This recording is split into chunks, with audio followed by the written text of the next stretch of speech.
ठीक है, आओ जी करें डिपॉजिट्स की रिवीजन स्टार्ट। ठीक है, आओ सर।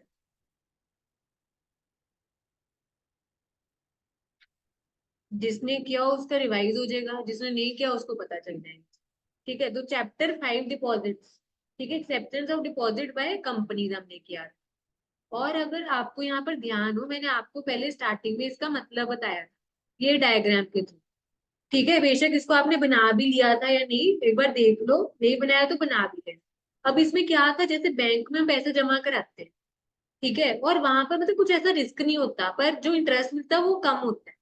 ऐसी कंपनी स्कीम्स वगैरह निकालती है जिसमें वो कहती है हम आपको ब्याज ज्यादा देंगे और उसमें रिस्क ज्यादा होता है। तो लोग क्या करते हैं, उनमें पैसे लगाते, जमा कराते हैं कंपनी के पास। जिस कंपनी में पैसे जमा कराते हैं वो प्राइवेट कंपनी भी हो सकती है, पब्लिक भी हो सकती है। प्राइवेट कंपनी से मेंबर से पैसे ले सकते हो, public company public plus members जिस मर्जी से पैसे ले सकते हैं। और जो लोग पैसे लगा रहे हैं उनको क्या बोलते हैं, डिपॉजिटर। ये किया था। ठीक है, तो ये कुछ हमने स्टार्टिंग में चीजें की थी जनरल सी। आओ जरा फिर आगे चले अपने चैप्टर के ऊपर, प्रोविजंस के। तो इसमें हमने सबसे पहले ये मेन मीनिंग वगैरह देखे थे यहाँ पे चीजें। ठीक है, देन उसके बाद हमने क्या किए थे, ये कुछ छोटे छोटे से सेक्शन थे यहाँ पर हमारे। ठीक है, देखा जाए गिनती के यहाँ पर कितने सेक्शन है, 5 सेक्शन है, जिसमें से ये वाला तो है ही नहीं है। ठीक है, आओ जरा आगे स्टार्ट करें। सबसे पहले हमने मतलब देखा था डिपॉजिट्स का। डिपॉजिट्स का मतलब कहाँ पे गिवन है, कौन से क्लॉज में, सेक्शन 2 क्लॉज 31। कहते हैं हर तरह का पैसा जो कंपनी को रिसीव हो रहा है किसी भी फॉर्म में, किसी भी रूप में, डिपॉजिट लोन या किसी भी फॉर्म में, वो सबको इंक्लूड कर लेंगे और मान लेंगे कि वो डिपॉजिट्स। ठीक है जी, पर कहते कौन सी चीजें नहीं इंक्लूड करनी है, आगे जाके रूल में हमने पढ़ी थी इतनी सारी लंबी लिस्ट, कि वो चीजें छोड़ के बाकी सब हमने क्या कर लेनी है, डिपॉजिट मान लेनी। और इंक्लूसिव डेफिनेशन की बहुत चीजें इसमें इंक्लूड हो जाती है। सिक्योर्ड भी हो सकते हैं, अनसिक्योर्ड भी हो सकते हैं। ठीक है, हो सकता है कंपनी कुछ गिरवी रख रही हो, उसको बोल देते हैं सिक्योर्ड। ठीक है, अगर 100% फुली सिक्योर्ड है तो सिक्योर्ड माना जाता है। अगर पार्शियली किया है, ठीक है, कुछ अमाउंट सिक्योर कर ली, ठीक है, उसको भी दर्जा किसका दिया जाएगा, अनसिक्योर्ड का कर दिया जाएगा। ठीक है, और यहाँ पे कौन से एसेट्स, कौन से वाले एसेट्स हो रहे हैं यहाँ पर, बताना जरा। इधर कौन से वाले एसेट्स हो रहे हैं, बताओ जरा, बोलो फटाफट। इधर टेंजिबल एसेट्स, ये ध्यान रख।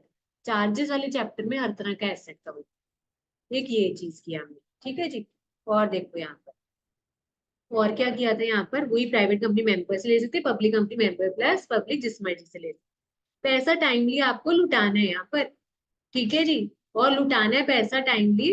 टाइम जो भी आपकी मेच्योरिटी डेट है ब्याज में तो आपको देना है, और पहले भी पेमेंट कर सकते। कितने लोग मिलके पैसा जमा करा सकते हैं मैक्सिमम, हाँ, 3 लोग मिलके यहाँ पर पैसा जमा करा सकते। ठीक है जी, आओ जरा आगे चले फिर हम।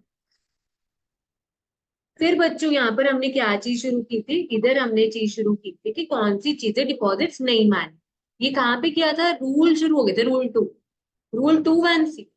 ठीक है, सबसे पहले कहते हैं देखो, हमने क्या किया था, सरकार से पैसा मिल रहा है जिस मर्जी फॉर्म में, उसको नहीं मानना आपने क्या, कि वो डिपॉजिट, या कुछ गारंटी दी है सरकार ने रीपेमेंट के ऊपर, ठीक है, उसके तहत पैसा मिल रहा है तो भी। फिर आपको भाई कुछ फॉरेन से रिलेटेड ट्रांजेक्शन है, भाई फॉरेन रिलेटेड ट्रांजेक्शन के ऊपर फेमा एक्ट लगता है, फॉरेन एक्सचेंज मैनेजमेंट, जो आपके यहाँ पर आपके सिलेबस में न्यूली इंट्रोड्यूस्ड एक्ट है। ठीक है, तो फॉरेन से रिलेटेड कोई भी ट्रांजेक्शन से रिलेटेड आपको पैसा मिल रहा है, फॉरेन की सरकार से, बैंक से, कोई इंस्टीट्यूट से, किसी वहां फॉरेन रेजिडेंट से, सिटीजन से, ठीक है जी, या कोई भी और बॉडी कॉर्पोरेट से, या पर्सन रेजिडेंट आउटसाइड इंडिया, या कोई और एजेंसी से, किसी भी फॉर्म में, तो भाई उसको आपने डिपॉजिट नहीं माना। ठीक है, फिर आगे हमने क्या किया था इधर, भाई आपको लोन वगैरह मिल रहा है बैंक बुक की तरफ से, तो उसको भी नहीं मानना आपने, उसको ऊपर लोन की प्रोविजंस लगे। फिर आपको लोन या पैसा फाइनेंशियली हेल्प मिल रही है फाइनेंशियल इंस्टीट्यूट से या इंश्योरेंस कंपनी से, है ना, ये जो दो हमारी क्या आती, बेस्ट फ्रेंड बैंकिंग इंश्योरेंस, ये आ जाती। फिर आरबीआई की रूल्स एंड रेगुलेशंस के अकॉर्डिंग हमारे को कुछ पैसा मिल रहा है, ठीक है, तो वो भी आपको डिपॉजिट्स नहीं ट्रीट करना। ठीक है, फिर हमने क्या कहा था, किसी और कंपनी से हमारे को पैसा मिल रहा है उसको भी नहीं इंक्लूड करना हमने, किसमें, डिपॉजिट्स में। फिर भाई क्या था, कंपनी भाई क्या कर रही है, ऑफर कर रही है सिक्योरिटीज, लोग उसमें सब्सक्राइब कर रहे हैं, भाई आपको क्या करना है, अलॉट भी करनी है सिक्योरिटीज, है ना, उन लोगों को कितनी देर के अंदर अंदर कर दो सिक्योरिटीज। भाई आपको शेयर एप्लीकेशन मिल गई है, आपको क्या मिल गया, एडवांस मिल गया कुछ पैसा अलॉटमेंट के ऊपर। अब आपको भाई सिक्योरिटीज अलॉट कर दो 60 दिन के अंदर अंदर, जब आपको पैसा मिल गया। कर दिया तो बहुत अच्छी बात है। नहीं कर सकते अलॉट 60 दिनों में, अगले 15 दिन में क्या कर दो, पैसा लौटा दो वापस। लौटा दिया बहुत अच्छी बात है, नहीं रिफंड किया, वो जो पैसा कंपनी के पास पड़े क्या मान लिया जाएगा, डिपॉजिट मान लिया जाएगा, ये किया था।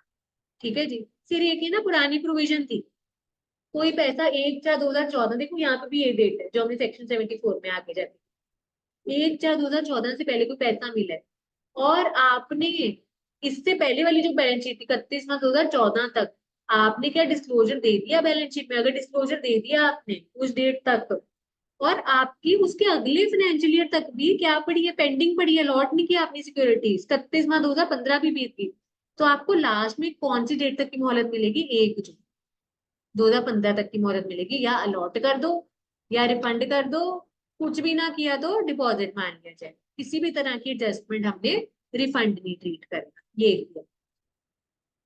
फिर हमने क्या किया, किसी भी तरह से आपको पैसा मिल रहा है डायरेक्टर से या उनके रिश्तेदारों से, ठीक है जी, तो आपको क्या करना पड़ेगा, उसको डिपॉजिट्स नहीं कंसिडर करने की जरूरत, पर कब, कब नहीं करने की जरूरत भाई, अगर उन्होंने डिक्लेरेशन दिया रिटर्न में कि भाई ये जो पैसा हम कंपनी के पास जमा करा रहे हैं ये कहीं से हमने लेके नहीं दिया, मतलब हमने पहले कहीं और से लोन लोन लिया, वो लोन लेके कंपनी को, तो मतलब हमने ऐसे नहीं रूटिंग किया, हमने खुद अपने लेवल पे दिया। ठीक है जी। और कंपनी इसका डिस्क्लोजर बोर्ड रिपोर्ट में देगी। फिर हमने पढ़ा था बच्चों बॉन्ड्स डिबेंचर्स के बारे में। ठीक है जी। अब यहाँ पर कंपनी कैसे पैसा कर रही है रेज, डिबेंचर्स वगैरह इशू करके, वो 100% पूरी फुली सिक्योर्ड है डिबेंचर्स, या वो किसमें आगे कन्वर्टेबल है, देखो हमने ये दो चीजें पढ़ी थी यहाँ पे। एक तो ये फुली सिक्योर्ड है, तो नहीं यहाँ पर डिपॉजिट कंसिडर करने की जरूरत। और क्या था यहाँ पर, फुली वो आगे किस में कन्वर्टेबल है, शेयर्स में कन्वर्टेबल है, कितनी देर के अंदर अंदर। हाँ, जब रिडेम्पशन ऑफ डिबेंचर्स नहीं पढ़ते थे 11th 12th में, रिडेम्पशन ऑफ डिबेंचर्स, डिबेंचर्स के पैसे लौटाने हैं, पैसे पूसों की जगह क्या आपने इशू कर दिए, शेयर्स ही उसके बदले में कन्वर्ट कर दिए, इशू कर दिए। ठीक है, तो 10 साल के अंदर अंदर आपने कन्वर्ट कर दिए, तो ये चीजें हैं, तो डिपॉजिट ट्रीट करने की जरूरत नहीं। या कहते हैं आपने डिबेंचर्स कौन से वाले इशू किए हैं, नॉन कन्वर्टेबल, जो शेयर्स में नहीं होते कन्वर्ट, और सिक्योर्ड नहीं है, कोई सिक्योरिटी नहीं रखी कंपनी ने उसके अगेंस्ट। ठीक है, और यहाँ पे वो पर लिस्ट करवा रहे हैं। ठीक है, उसके ऊपर से भी रेगुलेशन लगेंगे अगर वो लिस्ट करा रहे हैं, तो यहाँ पर ये डिपॉजिट्स नहीं ट्रीट होंगे। फिर भाई अगर आपकी कंपनी में कोई लोग काम कर रहे हो, उनसे आप पैसे जमा करा रहे हो अपने पास, तो कौन सी अमाउंट तक का आपको एलिजिबल है कि आपको वो डिपॉजिट कंसीडर करने की जरूरत है, कौन सी अमाउंट तक। हाँ, उनके पूरे साल भर की जो कमाई है, एनुअल सैलरी है, उस अमाउंट तक उनको क्या मिल जाएगी, छूट मिल जाएगी, कंपनी को डिपॉजिट मारने की जरूरत नहीं है। ठीक है जी। और भाई ट्रस्ट के तौर पे किसी के बिहाफ पे आपने संभाल के रखे हुए पैसे, तो उसको डिपॉजिट नहीं मारना। फिर अच्छा, हमने पॉइंट शुरू किए थे कौन से बच्चों, यहाँ पर बिजनेस वाले, किसी का बिजनेस धंधा चल रहा है, in the ordinary course of business कौन कौन सी ट्रांजेक्शन होती है भाई। भाई आपको क्या मिला है, कुछ एडवांस में पैसा मिल गया, गुड सप्लाई करने के लिए या सर्विसेज देने के लिए एडवांस में पैसा मिल गया, तो भाई कंडीशन है 300 कितने दिन, 365 डेज के अंदर, 1 साल के अंदर अंदर आप क्या कर दो, वो उसके बदले जो भी गुड्स देना था, सर्विसेज देना था, वो दे दो, हिसाब किताब कंप्लीट करो उसका। ठीक है, जस्ट कर दो, अप्रोप्रिएट कर दो वो पैसा, अकॉर्डिंगली सही तरीके से किताबों में दिखनी चाहिए। उसके बाद भाई अगर कोई कार्रवाई चल पड़ी है आपकी, लीगल प्रोसीडिंग चल पड़ी, तब लगेगी 365 डेज वाली लिमिट, तब आप एडजस्ट या अप्रोप्रिएट कर पाओगे वो पैसा, अगर आपके ऊपर क्या लग रही है, कोर्ट की कार्रवाई शुरू हो, तो भाई वो तारीख पे तारीख पड़ेगी, तब यहाँ पे जरूरत नहीं है लीगल प्रोसीडिंग्स की। उसके बाद भाई इमूवेबल प्रॉपर्टी आपने कोई बेची, उसके बदले में एडवांस में पैसा आ गया, तो वो भी accordingly as per agreement adjust कर, उसको भी डिपॉजिट मारने की जरूरत। सिक्योरिटी डिपॉजिट, हम कहते हैं ना कि पहले 1 महीने का पैसा जमा करा दे हमारे पास, तब आगे काम करें, तो वो सिक्योरिटी डिपॉजिट की तरह ट्रीट करो, उसको डिपॉजिट नहीं मानना। फिर भाई कहते हैं कि ऊपर दिए हुए जो हमने इमूवेबल प्रॉपर्टी है, उसके अलावा कोई और कैपिटल गुड्स या कुछ और चीज हम दे रहे हैं, सप्लाई कर रहे हैं, ठीक है, उसके बदले में एडवांस में मिल गया पैसा, तो उसको भी डिपॉजिट नहीं मानना। ठीक है जी। फिर बच्चों हमने यहाँ पर क्या किया था, वारंटी या मेंटेनेंस। ठीक है, जिसमें मैंने आपको एएमसी बताया था, एनुअल मेंटेनेंस चार्जेस होते हैं। कोई हमने चीज ली, एसी लिया, हर साल हमने एएमसी करा ली कि वो सर्विस करेंगे, वो चार्जेस है।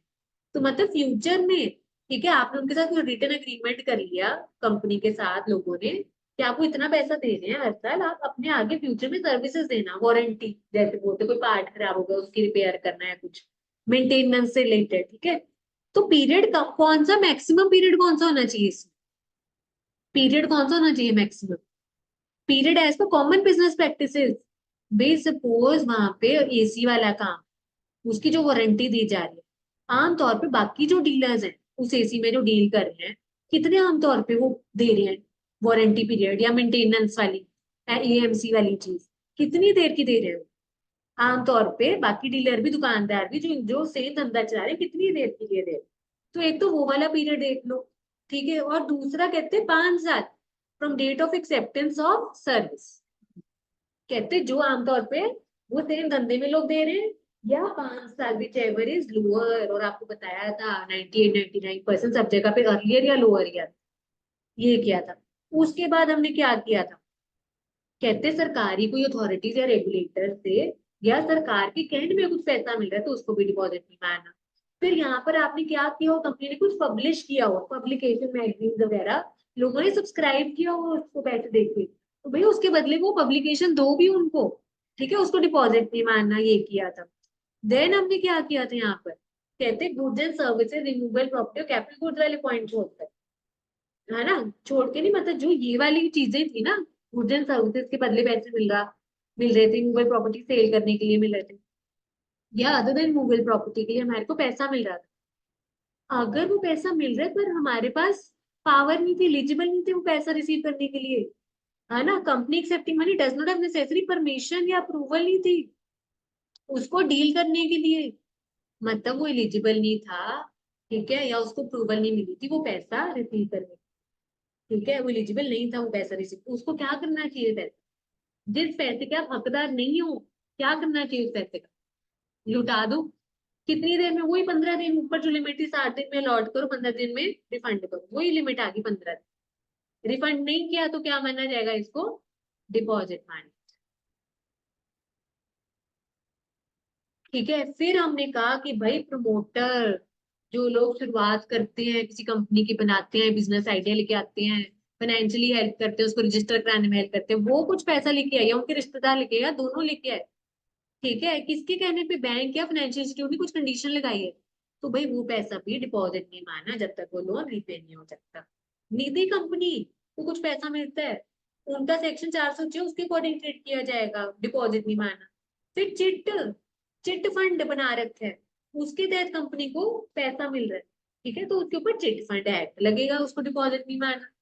फिर भाई यहाँ पे सेबी की कुछ कलेक्टिव इन्वेस्टमेंट स्कीम्स है, उसके तहत आपको कुछ पैसा मिल रहा है, उसके ऊपर सेबी की रेगुलेशंस लगेगी, ठीक है। फिर हमने क्या किया था, स्टार्टअप कंपनी के केस में यहाँ पे लिमिट थी, भाई अगर आपको स्टार्टअप कंपनी को कुछ पैसा मिल रहा है, कितना, 25 लाख या उससे ज्यादा, ठीक है, startup company greater than equal to 25 lakh, इससे ज्यादा की अमाउंट मिल रही है, 25 लाख या उससे ज्यादा की, कितनी बार में, सिंगल ट्रांस, मतलब एक ही बारी में, by way of convertible note in a single trans या सिंगल ट्रांजेक्शन, एक ही बार में कन्वर्टेबल नोट के तहत आपको स्टार्टअप कंपनी को पैसे मिल रहे हैं 25 लाख या उससे ज्यादा, जो कि आगे आगे जाके कन्वर्टेबल हो जाएंगे किसमें, इक्विटी शेयर्स में, या उसके बदले पैसे दे देंगे कितनी देर के अंदर अंदर, 10 साल के अंदर अंदर, ठीक है। ऊपर भी की थी ना बीट बेंचेस के केस में 10 साल वाली लिमिट, तो ये रिलेट कर सकते हैं, ठीक है। और कहते हैं स्टार्टअप कंपनी कौन सी होती है, जो इस एक्ट में या पुराने एक्ट में बन रखी हो, और जिसको लाइसेंस किसने दे रखा है, DFPID, department for promotion of industry and internally, ये किया हमने।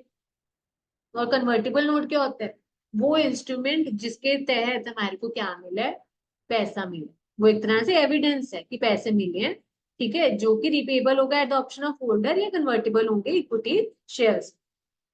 फिर हमने कहा कि सेबी क्या करती होती है, बहुत सारे फंड्स वगैरह है यहाँ पर जिसके ऊपर सेबी की ही चलेगी, सेबी की रेगुलेशन ही चलेगी।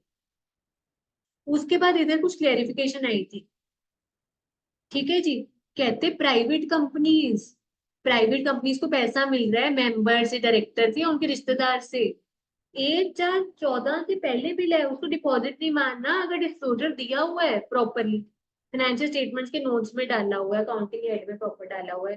पर 1/4/2014 या उसके बाद मिला पैसा, ठीक है, चाहे रिन्यूअल के तहत या नए सिरे से आपको मिला, लोगों ने पैसे जमा कराए, तो उसके ऊपर डिपॉजिट वाली प्रोविजन लगे। ठीक है जी। तो ये क्या चीजें की हमने, ये क्या की चीजें हमने, हाँ कौन सी चीजें, डिपॉजिट्स नहीं मानी। ये देखो यहाँ पर ना मैंने समरी सी भी बनाई हुई है, ठीक है। अमाउंट, ठीक है, amount not considered as deposits, कौन सी चीजें डिपॉजिट्स नहीं कंसिडर करनी। ठीक है जी। अब उसी को जो मैंने आपको उधर शॉर्ट कीज नहीं लिखवाए थे, उसी को एक पेज पे लिख दिया देखो, और जो लिंक करी थी ना चीजें, ठीक है, ये एक बार कोई बात नहीं आपको भेज भी दूंगी, अभी हम एक बार रिवाइज कर ले। ठीक है, जो लिंक करी थी ना उनको अलग हेड बना दिया देखो मैंने। यहाँ पे क्या था, सरकार, इंडिया की सरकार और फॉरेन गवर्नमेंट, ठीक है, जिसके ऊपर फैमा लगना है, तो मतलब सरकार से रिलेटेड एक आ गया हमारा, तो इनको इनसे इनके थ्रू पैसा आ रहा है तो हमने नहीं मानना डिपॉजिट। फिर बैंक और इंश्योरेंस, आरबीआई हो गया, कमर्शियल पेपर के थ्रू बैंक इंश्योरेंस, ठीक है, यहाँ पे पीएफआई से, तो बैंकिंग और इंश्योरेंस कंपनी से पैसा आ रहा है तो वो भी नहीं कंसिडर करना। फिर आगे देखो मैंने हेड बना दी क्या, कंपनी एंड कंपनी के लोगों से पैसा आ रहा है, कौन थे कंपनी के लोग, कंपनी प्रमोटर डायरेक्टर या एम्प्लॉय या ट्रस्ट के तौर पे रखा हुआ है, ठीक है जी, या उनके रिश्तेदार जो था, ये आगे ना कनेक्टेड, तो इसको एक हेड में डाल दे, कंपनी है, कंपनी के लोग जो एम्प्लॉय है, डायरेक्टर है, प्रमोटर है, ठीक है, उनके तहत पैसा आ रहा है। फिर उसके बाद, ठीक है, पैसा मिल रहा है किसको, निजी कंपनी को और स्टार्टअप कंपनी को, मतलब यहाँ पे दो तरह की कंपनी के बारे में आ गया पैसा। ठीक है जी, ये चीज हो गया। और उसके बाद कुछ फंड सिक्योरिटीज या इन्वेस्टमेंट वाला हेड आ गया, चिट फंड हो गया, कलेक्टिव इन्वेस्टमेंट स्कीम हो गया, अदर फंड, इन सब के ऊपर सेबी की चलती है, और इधर चिट फंड एक्ट था।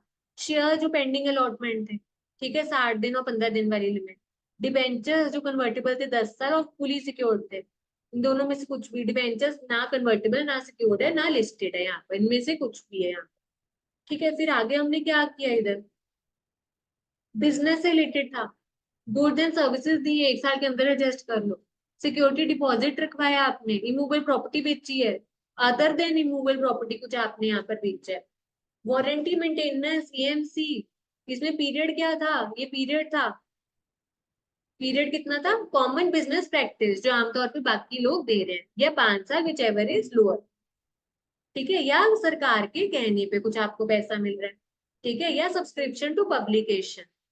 ठीक है, तो अगर आप यहाँ पर देखो ना ये चीजें, ये हेड बनाया हुआ है, ताकि अच्छे से आपको ध्यान रहे, सरकार से पैसा मिल रहा है, बैंकिंग इंश्योरेंस से, कंपनी है, कंपनी के लोगों से, ठीक है, साथ में बोल सकते हैं उनके रिलेटिव्स भी, साथ में उनके रिलेटिव्स, ये भी लिख सकते हैं, प्लस उनके रिलेटिव्स। और किससे मिल रहा है पैसा, रिसीवर निधि कंपनी या स्टार्टअप कंपनी, मतलब यहाँ पे हम लिख सकते हैं कि किससे मिल रहा है, कंपनी से मिल रहा है।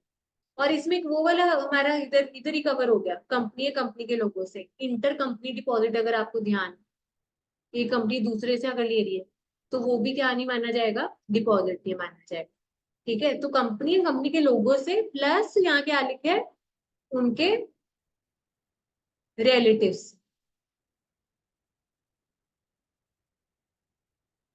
ठीक है, तो यहाँ पर देखो, सरकार, बैंक इंश्योरेंस, कंपनी और कंपनी के लोग, साथ में उनके रिश्तेदारों से, और कौन सी कंपनी से, निधि कंपनी, स्टार्टअप कंपनी, फिर वो फंड सिक्योरिटीज इन्वेस्टमेंट वाला था, और ये धंधे वाला था, बिजनेस।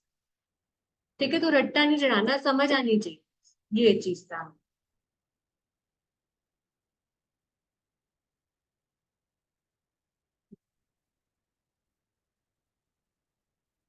ठीक है जी, फिर हम आगे चलते हैं, कहाँ पे, ऊपर कौन सा रूल पढ़ा था हमने, कौन सी चीजें डिपॉजिट नहीं मानते, रूल 2/C।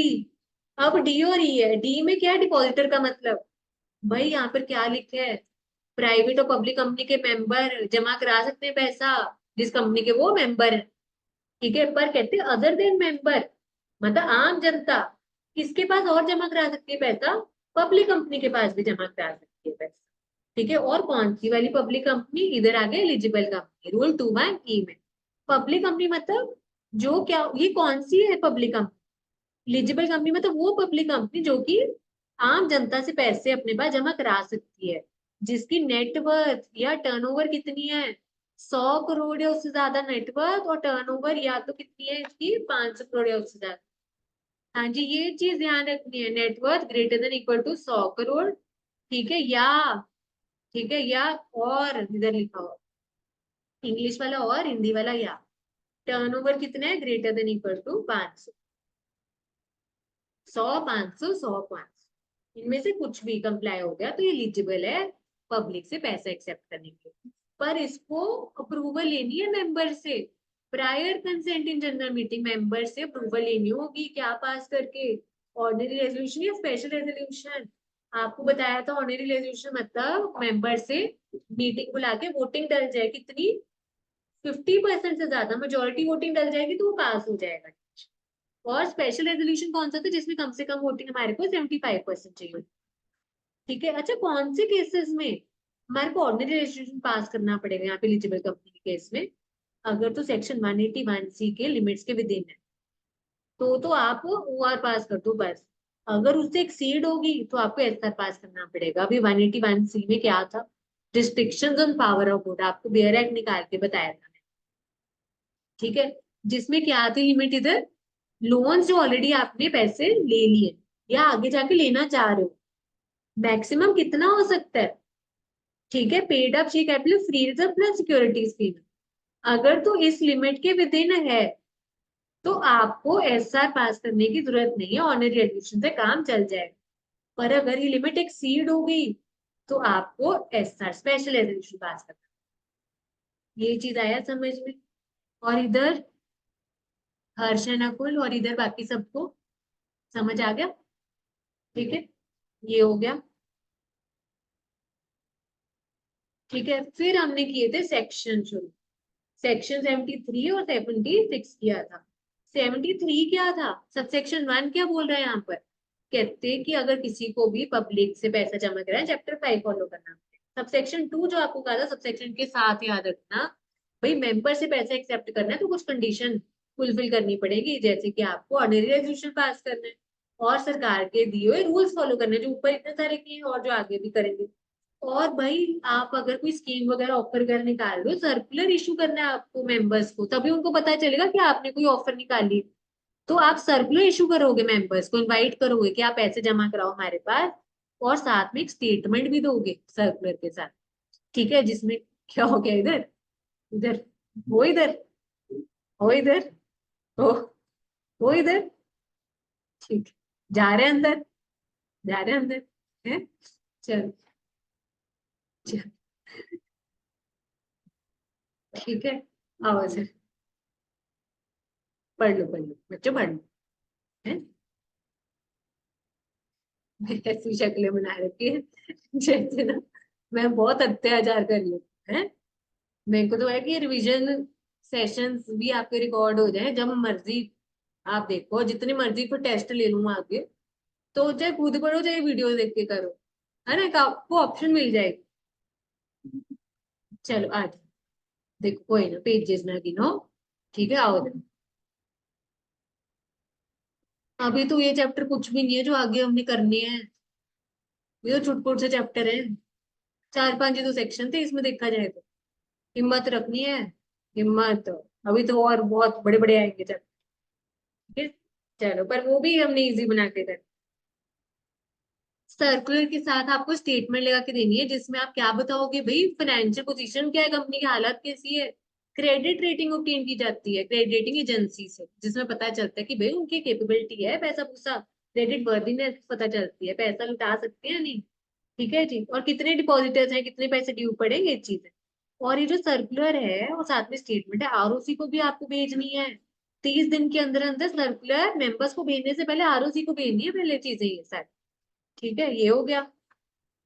फिर ये देखो, ये था हमारा डीआरआर अकाउंट, ये क्या था इसमें, इधर इधर भाइयों, देख लो इधर, इधर देख रहे, इधर देख लो, नीचे कहाँ देख रहे हो, है,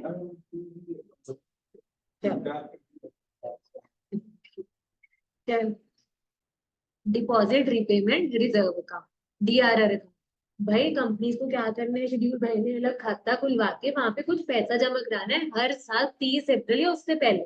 कितना पैसा जमा कराना है बताना।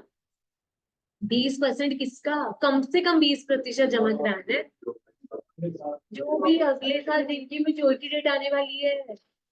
भाई कंपनी की देनदारी बन जाएगी उतने अमाउंट की। वो देनदारी अमाउंट का कम से कम 20% आगे खाते में जमा करवा दो। और किसी भी टाइम पे 20% से नीचे नहीं होना चाहिए। और ये किस पर्पज के लिए यूज होगा? पैसा लुटाने, रीपेमेंट ऑफ डिपॉजिट। और कहते हैं कि आपका जो है ना, यहाँ पर कंपनी को अपने स्टैट्यूटरी ऑडिटर से सर्टिफाई करवाना होगा कि आपने कोई गड़बड़ नहीं करी डिपॉजिट्स को वापस देने में और उसके ऊपर ब्याज को। और अगर कुछ गड़बड़ की थी, आपने वो गलती सुधार ली, made good the default, and 5 साल बीत गए उस गलती के। ये था हमारा। फिर उसके बाद प्रोविजन फॉर सिक्योरिटी, हो सकता है कि कंपनी कुछ गिरवी रखे, कुछ सिक्योर डिपॉजिट भी हो सकते हैं, अनसिक्योर भी हो सकते हैं। फुली वालों को, 100% वालों को सिक्योर बोलेंगे, पार्शियली ठीक है, पार्शियल वाले को भी क्या दर्जा दे दिया जाएगा? अनसिक्योर का दर्जा। और ये चीज ना आप क्या करोगे, और ना मतलब जहाँ पे डिपॉजिट गिरवी रखने वाली बात, सच कुछ ऐसे गिरवी रखने वाली बात हो जाती है, वहां पे चार्ज वाले प्रोविजन भी लग जाते हैं। ठीक है, और आप सिक्योर डिपॉजिट ले रही हो अनसिक्योर, ये आपको सब डॉक्यूमेंट्स में बताना है, ताकि लोगों को सबको पता चले। ठीक है, देन इसमें क्या किया था कि भाई as per terms and condition agreement के आपको पैसा लुटाना है ब्याज समेत। ठीक है, और कहते हैं कि अगर आपकी कंपनी ने जो पैसा लिया है टाइमली ब्याज समेत ना लुटाया, तो वहां पे डिपॉजिटर के पास क्या हक है? एनसीएलटी जा सकता है, कोर्ट ट्रिब्यूनल जा सकता है यहाँ पर, और एनसीएलटी ऑर्डर दे सकता है कि भाई इसके पैसे लौटाओ। ये किया हमने। फिर और 76 पे हो। 73 था, देन 76 किया था। 73 मतलब मेंबर से पैसा एक्सेप्ट करने, तो क्या कंडीशंस फुलफिल करनी है ना, तो यहाँ पर क्या था, ये मेंबर से लेते, ये मेंबर से लेते। फिर और यहाँ पर अब क्या है 76 में? भाई अगर आम जनता से एक्सेप्ट करना है, और कौन कर सकता है एक्सेप्ट आम जनता से? एलिजिबल कंपनीज कर सकते। ठीक है जी, अब यहाँ पे क्या कंडीशन फुलफिल करनी है? 76 में लिखा हुआ है, एक तो वही दे दिया ऊपर जो मेंबर्स के केस में पढ़ के आए हैं, क्या 73 सबसेक्शन 2 वाली कंडीशन कहते हैं फुलफिल करनी है। और रूल जो सरकार ने दिया वो फुलफिल करना है। और क्रेडिट रेटिंग के केस में भी क्रेडिट रेटिंग भी ऑब्टेन करनी है आपको, जिसमें बता रखा network, liquidity, ability of company, recognized credit rating agency से लेनी है, जैसे क्रिस्टल केयर वगैरह, ये सब चीजें होती है। उससे पता चलता है कि एक ना श्योरिटी हो जाती है, सेफ्टी फील होता है इससे। ठीक है, और वो पब्लिक को बताया जाएगा कि कंपनी की क्या है क्रेडिट रेटिंग, ताकि लोग जानकर तसल्ली हो जाए और पैसे जमा करें। ठीक है, और हर साल ली जाएगी क्रेडिट रेटिंग। ये क्या कर रहे हो, कलरिंग है? चलो, अब यहाँ पे देखो, अगर सिक्योर डिपॉजिट हैं, ऐसे गिरवी रखे जा रहे हैं, तो उस वो जो हमने चार्जेस में पढ़ा था, रजिस्ट्रेशन और चार्जेस, तो 30 दिन के अंदर अंदर क्या करना पड़ेगा? चार्ज क्रिएट करना पड़ेगा 30 दिन के अंदर अंदर। और जो एसेट जो गिरवी रखते हो वो अमाउंट ज्यादा हो या बराबर हो किससे? जो आप पैसे जमा कर, सिम, है ना, आगे हो। ठीक है, 73 हो गया, 76 हो गया, 76 ए पे। ठीक है, हाँ। पनिशमेंट कहते हैं, ऊपर तो दो सेक्शन किए थे ना, 73 और 76, वो आपने तोड़े, उसके अनुसार नहीं आपने चीजें की। मतलब आपने एक्सेप्ट कर लिए डिपॉजिट्स, ठीक है, और आपने किसके खिलाफ जाके किए? 73 या 76 या जो भी उसमें रूल्स दे रखे थे, ऊपर रूल 2 जो पड़ा था, या जब आपको पैसे लुटाना था, या उसके ऊपर जो भी ब्याज देना था, ठीक है, वो भी आपने 73 और 76 रूल्स के हिसाब से आपने नहीं किया। आपने नहीं दिया वो timely, with in time limit जो वहां पे स्पेसिफाई कर रखा था, आपने वो नहीं, नेक्स्ट एक्सेप्ट किया ढंग से ना, रीपे किया ढंग, तो आपको फिर सजा मिलेगी, पनिशमेंट मिलेगी। कंपनी के केस में कितनी सजा? 1 करोड़ से लेके twice the amount of deposit which ever is lower, या मैक्सिमम 10 करोड़। ठीक है, 1 करोड़ ट्वाइस, ठीक है, विच एवर इज लोअर हो जाएगा, मैक्सिमम 10 करोड़। और ऑफिसर इन डिफॉल्ट के केस में 25 लाख से 2 करोड़, और साथ में जेल के पीछे जाना पड़ेगा 7 7 साल। और अगर भाई आपने ये जो नियम, कायदे कानून जो तोड़े हैं, कॉन्ट्रवेंशन किया है, या आपको पता था जानबूझ के किया आपने, क्योंकि आप किसको ठेस पहुंचाना चाह रहे थे, इंटेंशन टू डिसीव कंपनी या share holders, depositor, creditors, tax authority, किसी भी पार्टी को आप ठेस पहुंचाना चाहते थे, हार्म करना चाह रहे थे, तो आपके ऊपर फ्रॉड का कौन सा सेक्शन लग जाएगा, फ्रॉड का कौन सा होता है सेक्शन 447। ठीक है, वो उसके अनुसार जो वहां पर पेनल्टी दे रखी है, जो सजा दे रखी है, वो फॉलो कर, वो अप्लाई हो गया। ठीक है जी, आओ जरा, फिर हमने क्या किया था, इधर हमने फिर किया था शुरू, रूल्स पढ़ने शुरू किए थे, कौन से, रूल 2 तो ऊपर पढ़ लिया था, फिर बाकी के रूल शुरू किए थे पढ़ने हम। ठीक है, provision contain companies acceptance of deposit rule 2014। हाँ जी, इधर सबको समझ आ रहा है, और इधर बच्चों को, हर्ष, नकुल, और इधर, हाँ जी आ रहा है समझ में, इधर आ रहा है समझ में।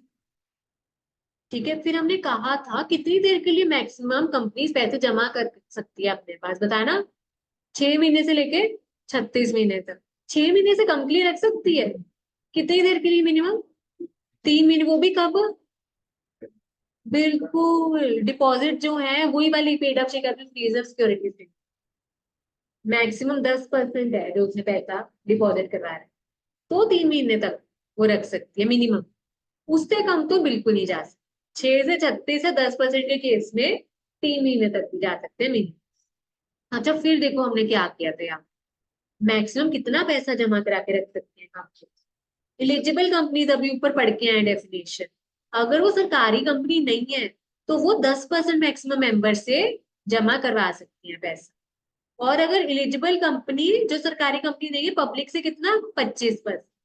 ठीक है, तो यहाँ पे जो सरकारी कंपनी नहीं, उनके केस में अलग अलग दिया हुआ है 10 और 25, और वही आगे देखो एलिजिबल कंपनी जो सरकारी कंपनीज है, सरकारी कंपनी केस में ना इतना झंझट नहीं किया हुआ, मेंबर है चाहे पब्लिक है, एक ही लिमिट दे दी 35, 10 + 25 का टोटल 35, ऐसे याद रख सकते हो।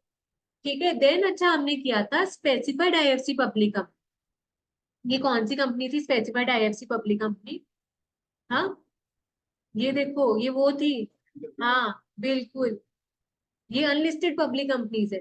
ठीक है जी, जिसको क्या दिया होता है, लाइसेंस दिया होता है, किसके द्वारा, आरबीआई, ठीक है, आरबीआई, सेबी या Ida, insurance regulatory development board, वो कमेटी बोर्ड इंश्योरेंस का रिलेटेड काम करती है, ये सरकारी अथॉरिटीज लाइसेंस देती है कुछ कंपनीज को। ठीक है, कि आप कहाँ से ऑपरेट करो, कहाँ से काम करो, IFC, international financial service centre, जो कि कहाँ पे लोकेटेड है, एससीजेड, स्पेशल इकोनॉमिक जोन्स में एलोकेटेड, वो उनको एरिया एलोकेट किया जाता है, वहां से काम करें। एसईजेड का भी हमने किया था। ठीक है, उनको एक तरह से इंटरनेशनल ट्रीट किया जाता है, और उनको बहुत सारी छूट एग्जेम्पशन दी जाती है। ठीक है, और मैंने आपको बताया था स्पेसिफाइड आईएफसी ना, पब्लिक कंपनीज को भी लाइसेंस दिया जा सकता है, कुछ प्राइवेट को भी दिया जा सकता है, पर यहाँ पे पब्लिक कंपनी की बात हो, स्पेसिफाइड आईएफसी पब्लिक कंपनी, ये मेंबर से कितना पैसा जमा करा सकती है, 100%। ठीक है, और प्राइवेट कंपनी मेंबर से कितना करा सकती है, 100%, वो दिया हुआ है यहाँ पर। ठीक है, कहते हैं अगर company other than specified IFC public company है, प्राइवेट कंपनी है, वो मेंबर से कितना करवा सकती है, हाँ कितना, 35%, 35% other than private company, other than specified IFC public. ठीक है, अब यहाँ पर ना इधर कुछ प्राइवेट कंपनीज थी, जिसका मैंने खुद नाम दे दिया स्पेसिफाइड प्राइवेट कंपनी, पर इसको कंफ्यूज नहीं करना, स्पेसिफाइड आईएफसी प्राइवेट कंपनी नहीं है, ये कुछ प्राइवेट कंपनीज ही है, जिसके ऊपर कोई लिमिट नहीं है, जितना मर्जी इन्फिनिटी, जितना मर्जी पैसा आप जमा करवा लो लोगों से, मेंबर से। ठीक है जी, ये कौन सी वाली प्राइवेट कंपनी है देखो, जिसके ऊपर कोई लिमिट नहीं है, ये वो स्टार्टअप कंपनीज हैं, इनको पहले 10 साल तक ये छूट दे दी, जितना मर्जी पैसा जमा करो, क्योंकि उनको जरूरत है फंड्स। उसके बाद कहते और कौन सी प्राइवेट कंपनीज को यहाँ पे छूट दे रखे, नो लिमिट, कहती एक तो वो कोई सब्सिडी एसोसिएट नहीं है किसी और कंपनी की, ना ही जो बोरिंग जो उसने लिया है, पैसा उधार ले रखा है बैंक, फाइनेंशियल इंस्टीट्यूट या बॉडी कॉर्पोरेट से, वो कितना है maximum, twice of paid up से कैपिटल या 50 विचेवर इज लोअर, उससे एक्सीड नहीं करी अमाउंट, और ना ही उन्होंने कुछ गड़बड़ किया पैसा लुटाने, समझ आई। तो यहाँ पे स्टार्टअप कंपनी या ये प्राइवेट कंपनी, ये दोनों का मैंने नाम दे दिया स्पेसिफिक या स्पेसिफाइड प्राइवेट कंपनी, और साथ में ये क्या दे रही है, आरओसी को फॉर्म नंबर 3 डीपीटी मतलब डिपॉजिट, फॉर्म DPT 3 में रिटर्न करके, तभी उनको छूट मिलेगी किस चीज की, जितना मर्जी पैसा जमा। हाँ जी, लिमिट्स ध्यान रखनी है हमारे को कि किसको कोई लिमिट नहीं है, किसके ऊपर कोई लिमिट नहीं, किसके ऊपर 100% की है, यहाँ पर 100% की किसकी है, देखो जरा, प्राइवेट कंपनी और स्पेसिफाइड IFC पब्लिक कंपनी। जो इन दोनों के अलावा है उसको कितना दे दिया, 35% दे दिया। ठीक है, और ऊपर देखो इधर 10, 25 और इधर ऊपर का टोटल 35। सरकारी कंपनी के इसमें झंझट नहीं किया, सीधा 35 ले। तो बहुत इजी है याद रखना। हाँ जी, इधर आ रहा है समझ में सबको, और इधर भी ऑनलाइन वाले बच्चों आ रहा है सबको समझ में। हम्म, ठीक है, आ गया समझ में इधर, उधर उधर सबको, ठीक है। चलो, फिर मैक्सिमम कितने लोग मिलके पैसा लगा सकते हैं, कंपनी में जमा करा सकते हैं, मैक्सिमम 3, विद और विदाउट एनी क्लॉज। अच्छा, मैंने आपको बताया था उसमें क्या हो सकता है, कुछ क्लॉजेस हो भी सकते हैं या नहीं भी हो सकते, मतलब कुछ कंडीशन हो भी सकती है या नहीं हो सकती। कैसे, कब किस किस किस चीज से रिलेटेड होंगे ये क्लॉज। जमा तो ये करवा रहे हैं मैक्सिमम 3 लोग, जब मेच्योरिटी आएगी, पैसा लुटाने की बात आएगी, कंपनी किसको दे सकती है, देखो ज्वाइंटली सबको दे सकती है, या जो भी है उनमें से किसी को भी, इधर और सर्वाइवर जो भी उनमें से जिंदा है, या फर्स्ट नेम जिसका नाम पहले लिख दिया था कंपनी ने वो, या जो बच गए सर्वाइवर उनको दे सकते, या कोई भी, ठीक है, या जो बच गए उनमें से। तो हो सकता है कोई ना कोई क्लॉज डालो या नहीं भी डालो, तो अकॉर्डिंगली वैसे कंपनी वैसे लुटा देगी, रीपे कर देगी। तो कहते हैं कि यहाँ पर क्या लिखा है, कहते हैं अगर सर्कुलर आपने इशू कर दिया, बांट दिया, और लोगों ने पैसे जमा करा दिया आपके पास, उसके बाद आप डिपॉजिट्स में, और ना ही डिपॉजिट ट्रस्ट डीड जो हम पढ़ेंगे, ठीक है, किसी भी डॉक्यूमेंट में आप कुछ भी छेड़छाड़, मतलब कोई भी ऑल्टरेशन नहीं कर सकते, कोई भी चेंजेस नहीं कर सकते। ठीक है, ये क्या, फिर अच्छा कहते हैं मैक्सिमम रेट ऑफ इंटरेस्ट कितना दे सकते हो डिपॉजिट्स के ऊपर। और अगर आपने किसी ब्रोकर या एजेंट के थ्रू वो चीजें करवाई हैं लोगों के से, मतलब पैसा अपने पास जमा कराया, उनको भी तो कुछ कमीशन, कुछ ब्रोकरेज, कुछ फीस दोगे ना, तो उनका कितना रेट रहेगा मैक्सिमम। कहते हैं ये कौन डिसाइड करेगा, RBI डिसाइड करेगा, जो भी उसने NBFC के केस में किया, वो सेम कंपनी के ऊपर लग जाए। ठीक है, और ब्रोकरेज कितना होगा, कंपनी रिटर्न में देगी कि ये बंदा है मेरा ब्रोकर या एजेंट, ठीक है जी, जो कि मेरे भी हाथ पे कस्टमर से हमारे पास पैसे जमा कराएगा, तो उनको ये ब्रोकरेज या फीस दी जाती है, कमीशन दी जाती है। कितनी होगी मैक्सिमम, जो RBI डिसाइड करेगा NBFC के केस। अच्छा, क्रेडिट रेटिंग, जा जाग रहे हो, तो मेरा हाथ, पढ़ लो पढ़ लो, ठीक है, पानी पी लो, पानी पी लो, चलो, ठीक है, क्रेडिट रेटिंग, ठीक है। अब यहाँ पे एलिजिबल कंपनीज को, आ जाओ आ जाओ,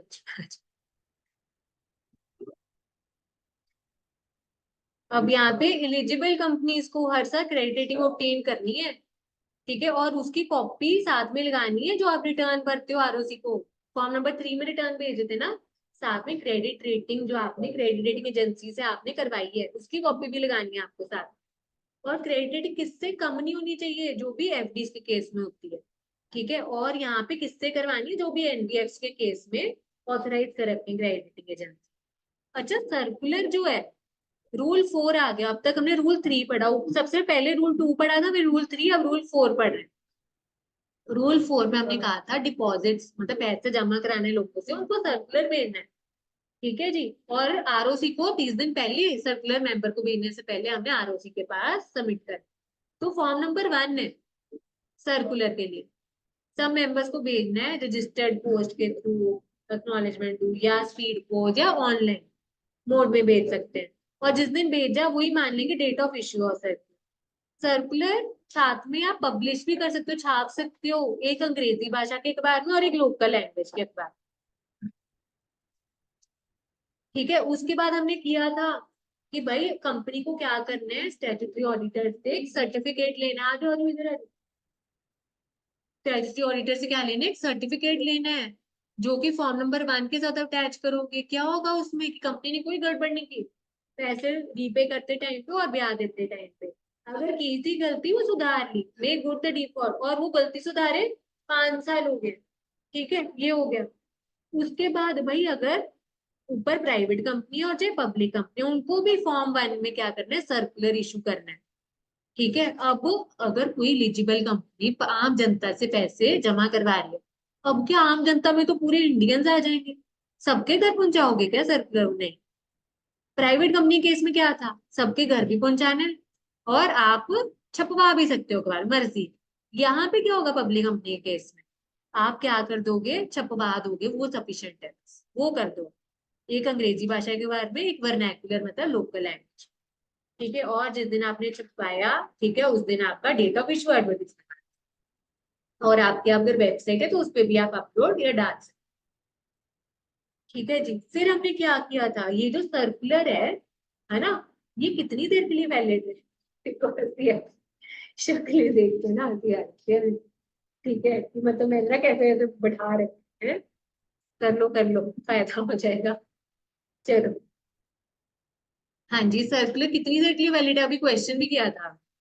हाँ, सर्कुलर की वैलिडिटी होती है, ये नहीं कि हमेशा अपनी वैलिड होगा, हर साल नया सर्कुलर इशू होता है, ठीक है। चलो, तो यहाँ पर बोर्ड ऑफ डायरेक्टर अपने नाम पे करेंगे सर्कुलर इशू, और ये कितनी देर के लिए वैलिड रहेगा। इसमें एजीएम भी 6 महीने की होती है हमारी, ठीक है, जो हमारी वो होती है ना करने की रिक्वायरमेंट, आगे पढ़ेंगे हम कब करनी होती है एजीएम वगैरह। तो कब तक वैलिडिटी होगी यहाँ पे सर्कुलर की, valid till 6 month from closure of financial year, ठीक है, from closure of financial year, या कब से, डेट ऑफ एजीएम। अगर एजीएम नहीं हुई तो मतलब लास्ट डेट जब होनी चाहिए, ठीक है, विच एवर इज अर्लियर, ठीक है। और ये अर्लियर होता है या वो लोअर होता है ना, लिमिट्स के केस में, मॉनेटरी लिमिट्स के केस में लोअर होगा, और बाकी इधर के केस में अर्लियर होता है। 6 महीने जिस साल के लिए आपने सर्कुलर इशू किया है, वो साल के खत्म होने के 6 महीने तक, या जिस दिन एजीएम होनी चाहिए, ठीक है, तो वो वाले जो भी पहले हो जाए। और हर साल आपको क्या करना है, नया सर्कुलर इशू करना है, पुराना नहीं चलेगा, ठीक है जी, ये हो गया। अब ये सिक्योर डिपॉजिट्स के केस में क्या है, सिक्योर डिपॉजिट के केस में क्या लिखा है, ये भाई टेंजिबल एसेट्स, ये नहीं भूलना, चार्ज में और एसेट्स, डिपॉजिट के केस में ओनली टेंजिबल एसेट्स के ऊपर आप चार्ज क्रिएट कर सकते हो, गिरवी रख सकते हो। उनकी वैल्यू डिपॉजिट्स और ब्याज से ज्यादा या बराबर होनी चाहिए। मार्केट वैल्यू कौन असेस करेगा, रजिस्टर्ड वैल्यू, आरवी करते होते हैं सेल, ठीक है। अच्छा, ये किसके नाम पे, किसके फेवर में किसको दी जाती है, किसके नाम पे चढ़ाई जाती है सिक्योरिटी, किसके फेवर में ट्रांसफर कर दी जाती है ये, हाँ जी, ये। अच्छा, जिसने जिन लोगों ने पैसा जमा कराया उनको दे दिया जाता है एसेट। अगर कोई कंपनी, अब देखो क्या था ना, कंपनी अपने पास जमा करा रही है लोगों का पैसा, बदले में वो क्या कर रही है, एसेट गिरवी रख रही है। अब यहाँ पे कंपनी इनको नहीं दे रही डायरेक्ट, एक बंदा अपॉइंट हो रहा है, क्या नाम है उसका, ट्रस्टी, ठीक है, security created in favour of trustee for depositor, जैसे वो डिबेंचर ट्रस्टी करते थे, यहाँ पे डिपॉजिट ट्रस्टी है, ठीक है जी। तो यहाँ पर क्या था, कंपनी कम से कम एक ट्रस्टी अपॉइंट करेगी, अगर उसने क्या किए, सिक्योर डिपॉजिट इशू किए हैं, कम से कम एक ट्रस्टी आप जरूर अपॉइंट करो, ठीक है। उस बंदे से भाई रिटर्न कंसेंट के सहमति ले लो, वो होना भी चाह रहा है कि नहीं अपॉइंट, ठीक है, तो अपॉइंटमेंट से पहले रिटर्न कंसेंट ले लो, ठीक है। और स्टेटमेंट इन सर्कुलर, आपको ध्यान है ना, सर्कुलर जो दे रहे थे उसमें साथ में स्टेटमेंट भी लगाए थे, फाइनेंशियल पोजीशन, क्रेडिट रेटिंग, वो सब, उसमें ये भी लिख दो कि जो ट्रस्टी अपॉइंट किया उसने अपनी सहमति भी दे दी, ठीक है जी। और साथ में कंपनी क्या करेगी, भाई अगर आप कोई बंदा अपॉइंट करो, उसके साथ कोई डॉक्यूमेंट करते हो ना एग्जीक्यूट, उस डॉक्यूमेंट को क्या बोलेंगे बताओ जरा, क्या बोलेंगे यहाँ पर, हाँ, हाँ, यहाँ पे डिपॉजिट ट्रस्ट डीड बोला जाएगा, ठीक है, फॉर्म नंबर 2, ठीक है, तो फॉर्म नंबर 2 भरा जाएगा यहाँ पे, जो क्या होता है, डिपॉजिट ट्रस्ट डीड, कंपनी और ट्रस्टी के बीच का ये डॉक्यूमेंट है जो बनता है उनके बीच में, ठीक है। कितनी देर के अंदर अंदर आपको बनाना है, फॉर्म नंबर 2 रेडी करके देना है, at least 7 days before issue of circular, समझ रहे हो आप, जो सर्कुलर आप लोगों को भेज रहे हो, जिसको देख के लोग आएंगे पैसा जमा कराने, अगर वो सिक्योर डिपॉजिट्स के लिए आप इनवाइट कर रहे हो लोगों को, सिक्योर डिपॉजिट के केस में वो सर्कुलर भेजने से पहले कम से कम 7 दिन पहले आप बंदा अपॉइंट कर लो, नहीं तो दिक्कत आ जाएगी। ठीक है, कम से कम 7 दिन पहले आप क्या कर दो, डिपॉजिट ट्रस्टी एग्जीक्यूट कर दो, बना। अच्छा, कौन से लोग ट्रस्टी नहीं बन सकते? ये तो कहते वो कंपनी जिनका धंधा ही क्या है, ट्रस्टीज अपॉइंट करना, उनको नहीं आप इंक्लूड करोगे। और जिनका क्या लेना देना है, ये नीचे दिए हुए पॉइंट्स थे क्या, अगर वो जिस कंपनी में क्या है, कंपनी होल्डिंग सब्सिडी एसोसिएट में क्या लगे हुए हैं, डायरेक्टर या की मैनेजर पर्सन जैसे एमडी, है ना, वो सीईओ सीएफओ वगैरह, ऑफिसर एम्प्लॉय काम कर रहे हैं वहां पे, भाई ऑलरेडी इनसे जुड़े हुए हैं, तो इनको नहीं आप ट्रस्टी अपॉइंट कर सकते, बायसनेस पार्शियलिटी आ जाती है। या अगर आपने क्या किया, वो जमा कराया हुआ पैसा, आप ही तो ना ट्रस्टी बन जाओगे फिर। या आपने क्या लिया हुआ, उधार कर्जा लोन ले रखा है, कंपनी होल्डिंग सब्सिडी एसोसिएट या सब्सिडी ऑफ होल्डिंग किसी भी फॉर्म में, किसी भी तरह किसी भी कंपनी है उसके बच्चों से आपने क्या लिया हुआ है, पैसा लिया। और आपका कंपनी के साथ क्या है, पेक्यूनियरी रिलेशनशिप, इसका क्या मतलब होता है, पेक्यूनियरी रिलेशनशिप का क्या मतलब होता है? हाँ, हाँ, कुछ पैसों से रिलेटेड हिसाब किताब है, मॉनेटरी रिलेशनशिप। ठीक है, पैसों से रिलेटेड कुछ डीलिंग है, तो भी नहीं आप कर सकते, ट्रस्टी नहीं बन सकते। ट्रस्टी मतलब ट्रस्ट जिसपे ट्रस्ट किया जा सके, ये वाले लोगों पे नहीं है ट्रस्ट, भी भरोसा नहीं है। या आपने गारंटी दे रखी है किसी और के उधार पे, और उसके लिए गिरवी क्या रखी हुई है, जो भी डिपॉजिट्स या उसके ऊपर इंटरेस्ट है, ये चीज, या ऊपर दी हुई चीजों पे से रिलेटेड जो भी हमने पॉइंट्स पढ़े ऊपर, ये सब लोगों से रिलेटेड है वो बंदा, उनके लिंक में। तो ये लोगों पे हम भरोसा नहीं कर सकते, ट्रस्ट नहीं कर सकते, ट्रस्ट नहीं कर सकते तो ये ट्रस्टी भी नहीं बने। ठीक है, अच्छा, ट्रस्टी को निकाल सकते हैं उसके टाइम पीरियड से पहले, उसके टेन्योर से पहले। कहते हैं अगर आपने सर्कुलर इशू कर दिया भाई मेंबर्स को, या आरओसी को आपने भेज दिया, ठीक है जी, और उसका भी पीरियड खत्म भी नहीं हुआ, तो आप नहीं कर सकते ट्रस्टी को रिमूव उसके एक्सपायरी पीरियड से पहले, टेन्योर से पहले, जब तक कि सारे के सारे डायरेक्टर्स, मतलब 100% जितने भी डायरेक्टर सब सहमति न दे दे बोर्ड मीटिंग। और अगर कंपनी की रिक्वायरमेंट क्या है, अगर उनके ऊपर 149 लग रहा है, उनको इंडिपेंडेंट डायरेक्टर बताया था ना, इंडिपेंडेंट डायरेक्टर, है ना, जो कि एक अलग से है डायरेक्टर। ठीक है, वो तो एग्जीक्यूटिव डायरेक्टर का वो पार्ट नहीं है, अलग से उसकी नॉलेज वगैरह यूज की जाती है यहाँ पर, इंडिपेंडेंट है वो, कम से कम वो एक इंडिपेंडेंट डायरेक्टर भी हो बोर्ड मीटिंग, तब डायरेक्टर की सहमति हो, साथ में इंडिपेंडेंट डायरेक्टर तब वो निकाल सकते हैं ट्रस्टी को उसके टाइम पीरियड से पहले। और यहाँ पर देखो एप्लीकेशन फॉर्म, अब लोग पैसे जमा कैसे कराएंगे? ठीक है, सर्कुलर भेजा होगा, साथ में कुछ एप्लीकेशन फॉर्म भी भेजा होगा, तो वो फॉर्म भरेंगे। ठीक है, जो सिक्योर्ड अनसिक्योर्ड डिपॉजिट है, एप्लीकेशन भर के सबमिट कराएंगे कंपनी के पास, जिसमें डिक्लेरेशन लिखा होगा, मतलब लोग जो पैसे जमा कराएंगे उसमें डिक्लेयर करेंगे। ठीक है, हालत देखो ये दोनों, दोनों की हालत खराब हो रही है, थोड़ा सा रहेगा कोई बात। चलो, जा, पढ़ पढ़, ठीक है? थोड़ा सा रह गया, थोड़ा सा हिम्मत रखो, हिम्मत, हिम्मत रखो। ये ना, ये भगवान, तो बड़े बड़े चैप्टर आने हैं। ठीक है, चलो,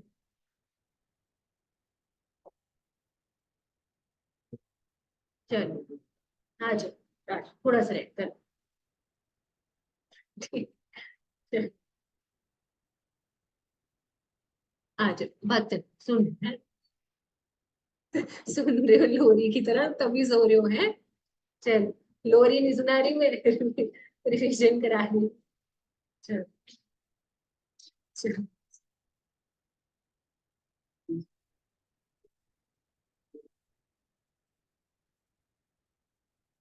चल, इनको देख के ना देखो, हंसी छूट जाती है, इनकी हालत देख कर। चलो, कि मैं इतना जुल्म कर रही हूँ, मेरे को ऐसे लगता है। चल, चल, ठीक है, इसमें ना आप सबका ही फायदा है ना, आप सबका ही फायदा है इसमें, ये जो रिविजन चल रही है, पेपर मैंने नहीं देने, आपने देने हैं सबने। ठीक है, चलो, ठीक है, और ये एप्लीकेशन फॉर्म देखना, बस बस नीचे रखो जस्ट में, है ना, ये बाद में करना है ये काम। चलो। ठीक है, एप्लीकेशन फॉर्म के साथ वो क्या लगाएंगे इधर, एक डिक्लेरेशन कि अगर हम जो ये पैसे जमा करा रहे हैं ये हमने किसी और से लेकर नहीं है, ये हमारी है। ठीक है जी, ये चीज होगा। फिर भाई आप डिपॉजिटर क्या कर सकते हैं, अगर वो चाहे किसी भी टाइम पे एक नॉमिनी अपॉइंट कर सकता है कि जो सारे चीजें या जो भी डिपॉजिट उसने कराया पैसा, फिर उसके पास सारी चीजें आ जाएंगी डिपॉजिटर की डेथ के पास। डिपॉजिट रिसीट क्या था बताओ जरा, डिपॉजिट रिसीट क्या था? भाई जो लोग पैसे जमा करा रहे हैं बदले में कुछ रिसीट इशू की जाए, कितनी देर के अंदर अंदर कर दी जाएगी रिसीट इशू? ठीक है, कम से कम 21 दिन के अंदर अंदर आपको रिसीट इशू हो जाएगी। ठीक है जी। और 21 दिन कहाँ से, जब पैसा मिल गया आपको, या चेक का पैसा मिल गया, या जब उन्होंने रिन्यू करा दिया, कम से कम 21 दिन के अंदर अंदर आपको रिसीट इशू कर देनी चाहिए। और वो साइन कौन करेगा, ऑथराइज्ड ऑफिसर साइन कर देगा। ठीक है, और उसमें क्या रिसीट में होना चाहिए, बेसिक से डिटेल, डेट, अमाउंट क्या था, इंटरेस्ट रेट, मेच्योरिटी डेट क्या है, डिपॉजिटर का नाम पता, ये चीजें बेसिक थी। ठीक है, फिर रजिस्टर ऑफ डिपॉजिटर्स, जैसे हमने किया था रजिस्टर ऑफ डिपॉजिट्स। ठीक है, रजिस्टर ऑफ डिपॉजिट्स कौन बनाएगा, यहाँ पे हर कंपनी को बनाने, कम से कम एक अलग से सेपरेट रजिस्टर बनाना है डिपॉजिट्स का, रजिस्टर्ड ऑफिस में रखना है वो। ठीक है, और कम से कम कितनी देर के लिए रखना है, 8 फाइनेंशियल ईयर्स। और कब से होगा ये काउंट बताओ जरा, कब से होगा ये काउंट, जब आपने last entry, latest entry last entry के वहां से काउंट हो गया 8 तक। और आपको वो रजिस्टर के अंदर एंट्री कितने दिनों के अंदर अंदर करनी होती है, कम से कम 7 दिनों के अंदर अंदर। जब आपको डिपॉजिट रिसीट मिलेगी, लोगों ने पैसा जमा कराया, आपने रिसीट काट के दे दी, उसके 7 दिन के अंदर अंदर फटाफट एंट्री डाल दो रजिस्टर। ठीक है जी। आपको, आपके पास डिपॉजिटर ने पैसा जमा कराया, आपने कम से कम 21 दिन के अंदर अंदर रिसीट काट के दे दी, उसके 7 दिन के अंदर अंदर आप रजिस्टर में एंट्री डाल दो। रजिस्टर को कम से कम 8 साल के लिए रखोगे जब आपने लास्ट या लेटेस्ट एंट्री डाली। और उसको कौन अथेंटिकेट या वेरीफाई करेगा, साइन करेगा? ठीक है, डायरेक्टर या सीएस या कोई भी ऑफिसर ऑथराइज्ड बाय बीओ, ये होगा। अच्छा, वो रजिस्टर के अंदर हम ना एक वो प्रॉपर कॉलम्स बनेंगे, डिटेल बनेगी, जैसे भी वो रजिस्टर का फॉर्मेट होगा, डिपॉजिटर का नाम पता, पैन, माइनर केस में गार्डियन नॉमिनी, डिपॉजिट के केस में उनका receipt number, date, amount, duration, maturity date. ठीक है, जनरल सी चीजें हैं, इंटरेस्ट का रेट क्या, ड्यू डेट, और कुछ इंस्ट्रक्शन दे रखी है पेमेंट ऑफ इंटरेस्ट से रिलेटेड, और उसके ऊपर क्या टीडीएस नहीं काटने को बोला है, ये चीज है। ठीक है, और पेमेंट कब करनी है, अगर सिक्योर्ड डिपॉजिट्स हैं तो चार्ज क्रिएट किया है आपने, कुछ गिरवी रखा है, चार्ज क्रिएट किया आपने फॉर रीपेमेंट या कुछ अदर एलिमेंट पर्टिकुलर। अच्छा, फिर डीपीटी 3, रिटर्न भरनी है आपको, आरओसी को जमा कराना है। क्या, फॉर्म नंबर 3, कितनी देर के अंदर अंदर, हर साल 30 जून या उससे पहले आपको फॉर्म नंबर 3 रिटर्न फाइल करनी है, जैसे टीडीएस की रिटर्न होता है, जीएसटी का होता है, पहले उससे वैट का रिटर्न होता है, इनकम टैक्स की रिटर्न होती है, ऐसे यहाँ पे डिपॉजिट की रिटर्न फाइल करनी है फॉर्म नंबर 3, 30 जून या उससे पहले हर साल, जिसमें 31 मार्च हर साल की डिटेल हो, 31 मार्च तक की डिटेल हो। ठीक है, गवर्नमेंट कंपनी के केस में उसमें क्या लिखा होगा, क्या डिटेल होगी, जितने भी पैसे एक्सेप्ट किए हैं सरकारी कंपनी के केस, और अदर देन सरकारी कंपनी के केस में क्या लिखा होगा, जितने भी पैसे एक्सेप्ट किए हैं, या वो सारे पैसे जिसको डिपॉजिट नहीं माना जाए, या दोनों। ठीक है, ये था जनरल सी चीज। फिर आगे देखो, फाइनेंशियल स्टेटमेंट्स में आपको क्या डिस्क्लोजर देना है, नोट्स टू फाइनेंशियल स्टेटमेंट में जो भी आपको पैसा मिला, पब्लिक कंपनी केस में डायरेक्टर से, प्राइवेट कंपनी केस में डायरेक्टर उनके रिश्तेदारों से, तो आपको इसका डिस्क्लोजर देना है, जैसे आपको शेड्यूल 3 में भी कर रहे हो, रिलेटेड पार्टी ट्रांजेक्शन होती है उसका भी डिस्क्लोजर आप देते हो। ठीक है, और ना यहाँ पे वन टाइम मेजर निकाल दिया था सरकारी कंपनीज के अलावा, अदर देन गवर्नमेंट कंपनीज के लिए, कि अगर आपने 1/4/14 से लेकर 31 मार्च 2019 के बीच में जो भी डिपॉजिट एक्सेप्ट किए लोगों के द्वारा, आपके पास डिपॉजिट एक्सेप्ट हुए, ठीक है जी, तो आपके पास यहाँ पर क्या है, और ये पैसे क्या नहीं हो रहे, नॉट कंसिडर्ड एज डिपॉजिट्स, लोगों ने पैसे जमा कराए आपके पास और उसको डिपॉजिट नहीं माना जा रहा। किस किस पीरियड के बीच में वो कराए थे डिपॉजिट जमा, लोगों ने 1/4/14 से लेकर 31 मार्च 2019। तो आपके पास अगर आपने पहले कुछ डिस्क्लोजर नहीं दिया, आपके पास एक हल है, आप 90 दिन के अंदर अंदर, कौन सी डेट से, 31 मार्च 2019 के 90 दिन के अंदर अंदर क्या कर दो, फॉर्म नंबर 3 में रिटर्न भर दो। तो ये कंपनी के one time measure, one time हल निकाल इधर। ठीक है जी। और अब इधर क्या है, pre mature repayment of deposits. इसमें क्या था बताना सर। हाँ जी बोलो जी। इसमें क्या था बताओ। हम्म। प्रीमेच्योर मतलब ड्यू डेट से पहले पेमेंट कर रहे हैं, लौटा रहे हैं पैसा डिपॉजिटर्स का। कहते अगर डिपॉजिटर रिक्वेस्ट करे कि हमारे को टाइम से पहले पैसा दे दो, ठीक है जी, तो वो पर मेच्योरिटी डेट से पहले या तो करे रिक्वेस्ट, तभी उसको प्रीमेच्योर रीपेमेंट मानेंगे। पर कितना टाइम पीरियड मिनिमम बीत जाना चाहिए, 6 महीने, क्योंकि ऊपर रूल 3 में पढ़ा था मिनिमम 6 से 36। ठीक है। तो उस केस में भाई अगर कंपनी पहले पैसा लुटा रही है डिपॉजिटर्स का, कंपनी को भी कुछ फायदा होना चाहिए, तो वो 1% कम ब्याज देगी। अगर 10% पे बात हुई थी, 9% ब्याज देगा वो डिपॉजिट्स लुटाते टाइम पे। अच्छा, और अगर 6 महीने से कम का पीरियड है उसको एक्सक्लूड कर दिया जाएगा, अगर उससे ज्यादा या उतना है 6 महीने तो उसको 1 साल मान लिया जाएगा कैलकुलेशन के टाइम। और कहते reduction of rate of interest not applicable, कौन से केस में ये आपको कम करने की जरूरत नहीं है, बताना जरा, बताओ जरा। हाँ हाँ बिल्कुल, ये नेवल मिलिट्री एयरफोर्स या उनकी फैमिली इमरजेंसी के टाइम पे पैसा मांग रही है भाई, ये तो भारत के संविधान में लिखा हुआ है। भाई इमरजेंसी डिक्लेयर हो जाती है, उसके लिए उनके वाले ऑफिसर्स को पैसे चाहिए, उनकी फैमिली को पैसा चाहिए, ब्याज मत काटते उनका 1%।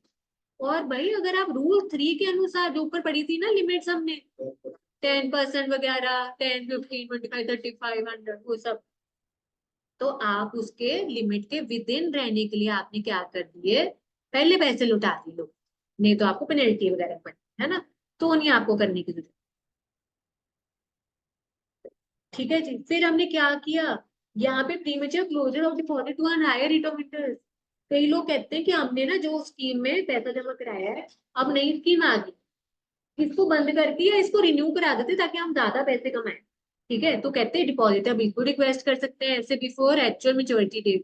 ठीक है, और कंपनी पे कर सकती है ज्यादा ब्याज उनको, पर जिस पीरियड के लिए वो रिन्यू करवा रहे हैं वो पीरियड ज्यादा होना चाहिए किससे, जितना पीरियड उसके ऊपर रहता था अनएक्सपायर्ड पीरियड। ठीक है, ये था। फिर पीनल रेट ऑफ इंटरेस्ट, अगर कंपनी चाहे सिक्योर्ड या अनसिक्योर्ड डिपॉजिट थे उसके ऊपर जो पैसा था ब्याज में तो नहीं दे पाए, तो साथ में उसको पेनल्टी लगेगी, उसको 18% पर एनम के हिसाब से पेनल्टी भरनी पड़ेगी। ठीक है, और कहीं पे किसी मुद्दे पे दिक्कत है, ठीक है, कि ये रूल एप्लीकेबल होंगे या नहीं, तो ये कौन सॉल्व करेगा ये वाला मुद्दा, सरकार आरबीआई की सहमति के साथ करेगा ये मुद्दा सॉल्व। और भाई यहाँ पर अगर आप डिपॉजिट रूल्स फॉलो नहीं कर रहे और एक्ट में उससे रिलेटेड कुछ प्रोविजन नहीं दिए हुए, तो आपके ऊपर पेनल्टी पड़ेगी कंपनी एंड ऑफिसर डिफॉल्ट के ऊपर 5,000 से लेके मैक्सिमम 500 पर डे के हिसाब से। और जो डिपॉजिटर्स है, हमने कंपनी के इसमें किया था कि मेंबर्स की एनुअल जनरल मीटिंग बुलाई जा सकती है, या और भी तरह की मीटिंग होती है वो हम पढ़ेंगे आज। डिपॉजिटर्स की मीटिंग बुलाई जा सकती है, किसके द्वारा, ट्रस्टी के द्वारा। और कब बुलाई जा सकती है, भाई अगर डिपॉजिटर्स कम से कम 10% डिपॉजिटर्स रिटर्न में रिक्वेस्ट करें कि मीटिंग भाई बुला लो, हमने कुछ डिस्कस करना है, या कुछ ऐसा हो गया, कुछ ऐसा हुआ जिसके कारण भाई लग रहा है कि कुछ गड़बड़ है, या भाई उसके कारण ट्रस्टी को लग रहा है डिपॉजिटर्स के ऊपर कुछ असर हो सकता है, इसे बुला के मीटिंग करनी चाहिए, तो मीटिंग बुलाई जा सकती है। ठीक है, तो ये क्या थे हमारे, ये रूल्स थे हमारे डिपॉजिट के रूल्स। ठीक है जी, फिर हमने क्या किया था, एग्जेम्पशन। ये चैप्टर 5 जो हमने डिपॉजिट्स का किया, ये चैप्टर किसके ऊपर एप्लीकेबल नहीं है, ये आज ये वाली सारी चीजें हम, है ना, किसको छूट मिली है, कंप्लीट छूट, किसको मिली है कंप्लीट छूट, हाँ, किसके, banking companies, NBFC non banking financial company, HFC housing finance company, ठीक है, या कोई और कंपनी सरकार आरबीआई की सलाह के साथ करता है। ठीक है, बैंकिंग कंपनी का अपना एक्ट है, एनबीएफसी का अपना एक्ट है, हाउसिंग फाइनेंस कंपनीज का अपना एक्ट है। ठीक है जी, तो यहाँ पे वो उसके तहत वो वाली रेगुलेशन रूल्स एंड रेगुलेशन के ऊपर अप्लाई होगा, डिपॉजिट वाली प्रोविजन इसको करने के लिए नहीं, जरूरत, इसको पूरी छूट है। अच्छा, फिर यहाँ पे हमने क्या किया था, 73 सबसेक्शन 2 जो कंडीशंस थी, कहते ये कंडीशन किसको मानने की जरूरत नहीं है, ये देखो कंडीशन किसके ऊपर एप्लीकेबल नहीं है, कहते वो प्राइवेट कंपनी जिसने मैक्सिमम कितना 100% पैसा एक्सेप्ट किया मेंबर से, एक तो वो हो गई। ठीक है जी, या और कौन सी प्राइवेट कंपनी की, जो स्टार्टअप कंपनी है, स्टार्टअप कंपनी के केस में कौन सी कंपनी, हाँ, पहले 5 साल उसको कोई कंडीशन फुलफिल करने की, कंडीशन कौन सी थी? वो इसे सर्कुलर इशू करना, वो स्टैट्यूटरी ऑडिटर से सर्टिफिकेट लेना कि 5 साल बीत गए नहीं बीते, गलती तो नहीं की, दोहराई तो नहीं आपने, फिर वो वाला DRR अकाउंट, वो सब चीजें फॉलो करने की जरूरत नहीं, पहले 5 साल आपको। ठीक है, और कौन सी प्राइवेट कंपनीज कवर हो रही है यहाँ पे? जो कि सब्सिडी के सोर्स थी किसी और कंपनी की, और जिन्होंने पैसा उधार पे ले रखा है बैंक फाइनेंशियल बॉडी कॉप से, कितना? ट्वाइस ऑफ पीडब्ल्यूसी कैपिटल, या 50 crore, which ever is lower. ठीक है, ये तीनों चीजें सेम थी और कोई उन्होंने गड़बड़ नहीं की। ठीक है, ये सेम थी, बस यहाँ पर हमने क्या किया था, उधर पीछे रूल्स में क्या पढ़ा था उधर, है ना, जब मैक्सिमम अमाउंट ऑफ डिपॉजिट करे, वहां पे 100, वहां पे कोई लिमिट नहीं थी ये वाली कंपनी के ऊपर, पहले 10 साल की। और आपको मैंने यहाँ पर एक समराइज भी कर दिया था स्टार्टर कंपनी के केस में। ठीक है, एक था हमारी लिमिट थी मैक्सिमम अमाउंट ऑफ डिपॉजिट, ठीक है, दूसरा था कंडीशंस। ठीक है, पहले 5 साल ना कंडीशन लगेगी, ना मैक्सिमम अमाउंट वाली कोई लिमिट लगेगी। ठीक है, नेक्स्ट 5 साल, क्योंकि पहले 10 साल के लिए ये वाली कंपनीज को क्या दी हुई है, 10 साल लिखा होता वहां पर कि वो कितना, जितना मर्जी पैसा जमा करे, नो लिमिट, ये था वहां पर। और 11वें साल के बाद क्या हो जाएगा? पर यहाँ पे अच्छा नेक्स्ट 5 इयर्स में क्या हो जाएगा, लिमिट इसके ऊपर नहीं है, पर कंडीशन तो फॉलो करनी पड़ेगी, सर्कुलर इशू करो, DRR अकाउंट ओपन करो, वो सब चीजें करनी पड़ेगी। 11वें साल ऑनवर्ड्स क्या करना पड़ेगा आप? 11वें साल ऑनवर्ड्स, हाँ भाई, लिमिट भी लग जाएगी, कंडीशन भी लग जाएगी। ठीक है, लिमिट यहाँ पर इनफिनिट, मतलब जितना मर्जी पैसा जमा करो, पहले 10 साल के लिए था, कंडीशन से छूट पहले 5 साल की थी, ये किया। ठीक है जी, आगे देखो जी। और कहते पर ये तभी आपको मिलेगी ये वाली छूट, अगर आपने फॉर्म नंबर 3 भर के दिया, रिटर्न वाला ROC, और financial statement annual return as per 137/92 file किया हो। ठीक है, और कौन सी कंपनीज को ये छूट दी है कंडीशन फॉलो नहीं करने के लिए? Specified IFC public company, maximum 100% अगर वो एक्सेप्ट करे, और ये भी फॉर्म नंबर 3 भर के देंगे ROC। ये किया। ठीक है, फिर लास्ट कौन सा सेक्शन है हमारा? 74, रीपेमेंट ऑफ डिपॉजिट एक्सेप्टेड को commencement of company 2013।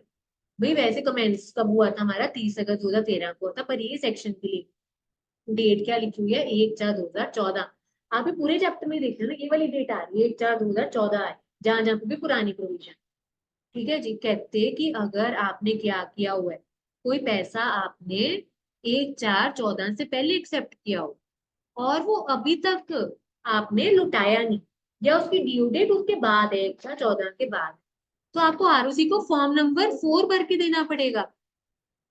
File statement with ROC form number 4 में स्टेटमेंट भर के देनी पड़ेगी, ROC को जमा करानी पड़ेगी, कितनी देर के अंदर अंदर? 3 महीने के अंदर अंदर, 1/4/2014 से 3 महीने, या जब ड्यू डेट आ जाए। ठीक है, और स्टेटमेंट में क्या लिखोगे? जितना पैसा आपने जमा करा है अपने पास, और कितना रहता है पेंडिंग लुटाना, और क्या आपके पास है पैसा लुटाने के लिए, अरेंजमेंट है आपके पास, तो वो बता दो। ये तो था फॉर्म नंबर 4, कब जमा कराना है? 3 महीने के अंदर। पैसा कब लुटाना है लोगों का? 3 साल फ्रॉम 1/4/2014, या जब उसकी मेच्योरिटी डेट आ जाए या उससे पहले, जो भी चीज पहले, आप वो पैसा लुटा दो डिपॉजिटर्स का।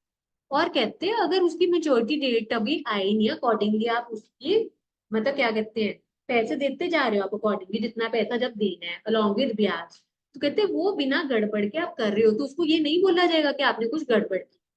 जब जिस टाइम पे आपने जो पैसा देना था ब्याज में, तो आप दे रहे हो, तो उसमें कोई गड़बड़ नहीं मानी जाए। और रिन्यूअल के ऊपर भी ये सेम प्रोविजन लगी, बस देख। चल, आओ सर, हे भगवान। चलो, अब लास्ट में क्या है हमारा ये? Extension of time for repayment of deposit, last है। हाँ, कब एक्सटेंशन मिल सकती है? कि भाई हमारे को टाइम दे दो। ठीक है, मतलब हम यहाँ पे कंपनी क्या कर सकती है, अप्लाई कर सकती है ट्रिब्यूनल को कि हमारे को एक्सटेंशन दी जाए, टाइम बढ़ाया जाए लुटाने का पैसा, और ट्रिब्यूनल दे सकती है टाइम, उनको एक्स्ट्रा एक्सटेंशन मिल सकती है उनकी फाइनेंशियल कंडीशन हालत देखकर, और साथ में जितना पैसा और जो ब्याज देना है उसको देखकर वो उनको टाइम दे सकते। ठीक है, और यहाँ पर अगर आपने टाइमली पैसा नहीं दिया ब्याज समेत, ठीक है, तो आपको क्या होगा, आपको डिपॉजिट और ब्याज तो देना ही है, साथ में आपको पनिशमेंट मिलेगी। कितनी, कंपनी को 1 करोड़ से 10 करोड़ की, और यहाँ पे ऑफिसर इन डिफॉल्ट को 25 लाख से मैक्सिमम 2 करोड़ तक की पेनल्टी पड़ेगी। और या है यहाँ पर, ठीक है, या 7 साल की कैद हो सकती है, या दोनों चीजें, ये नहीं है, और वो हो जाए। ठीक है, और साथ ही मैंने आपको इसकी भी समरी करवा दी थी, जो इधर जो चीजें कंसीडर नहीं की जाती डिपॉजिट, इसको हेड वाइज लिंक करके हमने कर लिया, इजी हो जाएगा। और देखो, यहाँ पर ना मैं ऐसे कह रही थी, देखना जरा, मैं चाह रही हूँ कुछ चैप्टर्स की ना समरी जो होती है, ठीक है, सुनो, जो चैप्टर्स की समरी होती है, देखो जो हमने ना कीवर्ड्स अंडरलाइन किए थे, हाईलाइट किए थे, उसी से समरी बनती होती है। ठीक है, तो ये देखो एलिजिबल कंपनी कौन सी होती है, ये सारा मैंने वो डाली हुई है चीजें। ठीक है, एलिजिबल कंपनी, फिर रूल्स टेन्योर डाला हुआ है, ठीक है, उसको शॉर्ट वे में लिखा हुआ है। ठीक है, तो ये आपको एक बार भेज भी दूंगी, पर मैं चाहती हूँ कि आपको भी नोट्स बनाने हैं, समरीज बनानी है। ठीक है, तो जब इसको पढ़ोगी या लिखोगी तो देखना कैसे बनाए हो। मैं चाहती हूँ आपको भी नोट्स बनाने हैं, ताकि फाइनल की भी तैयारी आपकी उस अकॉर्डिंग हो जाए, कि फाइनल लेवल पे भी आपको दिक्कत है, कि नोट्स बनाने आने चाहिए कि कैसे बनते हैं notes। ठीक है जी, तो ये था हमारा क्या, कौन सा चैप्टर, हाँ, डिपॉजिट था। ठीक है, जिसमें कि हमने डिपॉजिट का मतलब देखा, रूल्स, जो चीजें डिपॉजिट नहीं मानी जाती, ठीक है, डिपॉजिटर का मतलब, एलिजिबल कंपनी का मतलब, नीचे आगे एग्जेम्पशंस देखी थी। फिर हमने सेक्शन 73 मेंबर से पैसा एक्सेप्ट करना है, फिर उससे रिलेटेड 76 पब्लिक से पैसा एक्सेप्ट करना है। फिर 76 ए में उसकी सजा देख ली थी, जो 70 और 76 नहीं कंप्लाई कर। फिर 74 हमने जाते जाते क्या कर लिया, 74 वो 1/4/2014 वाली डेट के ऊपर, और ये हमारे सिलेबस। ठीक है, तो ये था हमारा क्या, कौन सा चैप्टर, हाँ जी, कौन सा चैप्टर, हाँ, डिपॉजिट। ठीक है, तो मैं यही रिकॉर्डिंग एंड कर रही हूँ।